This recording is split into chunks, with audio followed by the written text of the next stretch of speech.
2. The Sacrificed Viscera. Following the brain, the internal organs were the next priority. The body would be slit with a long incision on the lower left side of the abdomen. This cut was often performed by a lesser priest who would then ritually flee because he had defiled the body, a ritual designed to preserve the purity of the higher priests. Most organs, liver, lungs, stomach, and intestines, were removed, washed thoroughly with palm wine and aromatic spices. However, there was one single organ kept inside the body: the heart. Egyptians believed the heart housed the intellect, memory, and most importantly, was the organ that would be weighed against the feather of Maat during the judgment of Osiris. The removed organs were not discarded. They were dried and carefully stored in the 4 Canopic jars, each protected by one of the 4 sons of Horus. Imseti, human head, protected the liver. Duamutef, jackal head, protected the stomach. Hapi, baboon head, protected the lungs. Kibesenuef, falcon head, protected the intestines. After the evisceration, the body cavity was thoroughly cleaned, then filled with resin and linen or sawdust packages to maintain the body's natural shape, preparing it for the critical next phase. Part 3. Dehydration, cleansing, and the 40 days of salt. Once the perishable organs were removed, the body proceeded to the longest and most critical chemical phase, dehydration. This step ensured permanent preservation. 1. The magic of Natron. The key element in this process was Natron, a naturally occurring salt, a mixture of sodium carbonate and sodium bicarbonate, mined from the salty lakes near the Nile.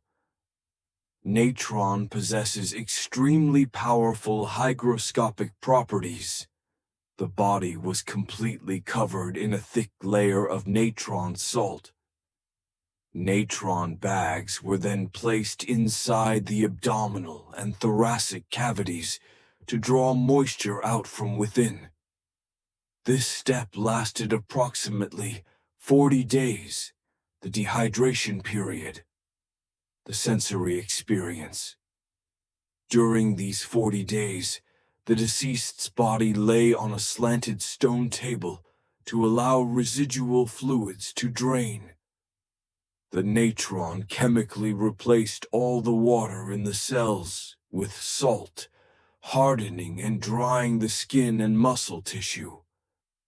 This was the stage of metamorphosis from an organic body to a sustainable substance, removing up to 75% of the body's original weight. 2. The finishing touches. After 40 days, the body was thoroughly cleaned of the hardened natron crust. The skin was now wrinkled and tough. To make the deceased resemble their living self, the embalmers performed restoration maneuvers. They massaged oil, butter, and resin into the skin to soften and plump the features. They placed linen pads under the skin to fill out sunken areas. They attached wigs and applied makeup. Fingernails and toenails were often capped with gold or thin linen to ensure they wouldn't detach during the journey. The body was now ready for the final, roughly 30-day phase. Bandaging and magic. Part 4. Bandaging, amulets, and the final prayers. During the final 30 days, the spirit of the deceased was guided through the most complex rituals. This was a synergy of meticulous craftsmanship and spiritual power. 1. The art of linen wrapping. The embalmers used hundreds of yards of bleached linen cloth. The wrapping process was not random. It was a painstaking art form, where each finger, toe, and small detail was wrapped individually before the entire body was bundled into multiple layers. Each layer of linen was secured with liquid resin, which acted as a hardened adhesive, turning the entire body into a protective shell against the elements.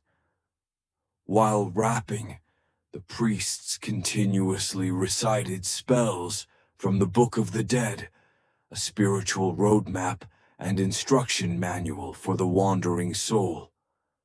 2. The power of the amulets. Between the layers of bandaging, the embalmers placed amulets made of gold, gemstones, or faience. Each amulet served a specific protective purpose. Finger amulets, to protect the extremities.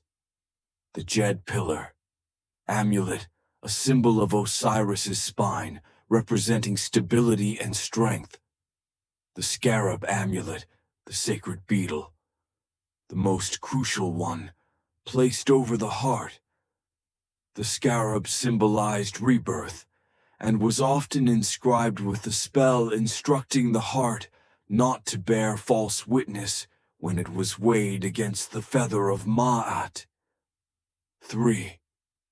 The opening of the mouth ceremony. The final and most important ritual was the opening of the mouth ceremony. After the body was placed in the coffin, priests would touch the mouth, nose, and eyes of the mummy with ritual instruments. This act was believed to restore the deceased's senses, the ability to eat, speak, see, and hear in the afterlife, completing the transformation from a corpse to Akh, the transfigured spirit.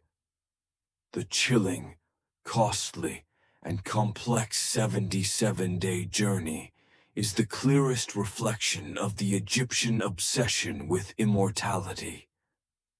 It was a scientific achievement unparalleled by any other ancient civilization. What part of the process do you find the most gruesome? The removal of the brain, or the cold stillness of the 40 days submerged in natron salt? Leave your comment natron below and share your thoughts. If you are captivated by historical mysteries that demand deep analysis, don't forget to subscribe to the Ancient Chronicle channel to continue our journey uncovering the forgotten truths. Part 3. The Pyramids of Meroe and the Power of the Kandakes. The 25th dynasty's rule in Egypt ended due to pressure from a new enemy, the Assyrian Empire. Though pushed back to the south, the Kushites did not dissolve. Instead, they moved their capital further south, to Meroe, and began a brilliant cultural period that lasted nearly 1,000 years. The Valley of Pyramids. Meroe became the new capital and the hub of an empire that continued to prosper through the iron industry and African commerce. The most striking aspect of the Kushite legacy at Meroe is the pyramids. The Kushites built over 250 pyramids in Meroe and surrounding areas, a number far greater than the total built in Egypt, around 138. Architecture. Kushite pyramids were distinctly different. They were smaller, had narrower bases, and featured a much steeper angle, often 70 degrees compared to the 45 to 50 degrees of Egypt. They were built not as monumental labor projects, but as private burial places for their kings and queens. Longevity. They continued to build pyramids until the 4th century CE, long after Egypt had abandoned the tradition. Unique culture. The lion god and the queen mothers. In Meroe, Kushite culture evolved into a unique identity. They still worshipped Amun, but they incorporated their own deities. The most important was Apetamak, the Kushite god of war and fertility, depicted as a powerful lion god. Meroitic script. They developed their own written language, no longer solely dependent on Egyptian hieroglyphs, although much of it remains undeciphered today. Notably, the Kandakes, queen mothers, frequently acted as co-rulers or powerful rulers in their own right. Some Kandakes are depicted as fierce warrior queens, demonstrating the strength of women in the Kushite political and military system. Part 4. Decline, Legacy, and the Shadow of History. The Kushite rule in Egypt ended in the 7th century BCE under the immense military pressure of the Assyrian Empire, whose iron weapons proved superior. The last Kushite pharaohs were forced to retreat to Napata and Meroe. The curse of preservation. The tragic truth is, the 25th dynasty failed in their war against Assyria, but they succeeded in saving Egyptian culture. Without their intervention and preservation, many religious and artistic traditions might have been lost forever during the preceding era of chaos. Yet this very devout focus on the past was their curse. As they retreated south, they became too isolated from the developing Mediterranean powers, gradually becoming a forgotten Egypt. The Kushite Empire finally collapsed in the 4th century CE due to a combination of economic decline, loss of trade routes, and the invasion by the kingdom of Aksum, Ethiopia. The forgotten legacy. Today, when we think of the great history of the Nile Valley, our minds stop at Giza and Luxor. But we must remember the Black Pharaohs of Kush, the ones who fought for a culture that was not their own, who built a civilization far more brilliant than Western history books often acknowledge. They were preservers of tradition, builders of pyramids, and kings who reversed the currents of history. They saved Egypt, only to be obscured by Egyptian history itself. Who do you think was the greatest pharaoh of the 25th dynasty? Comment P or Shabaka below. If you are captivated by historical mysteries that demand deep analysis, don't forget to subscribe to the Ancient Chronicle channel to continue our journey of uncovering the forgotten truths.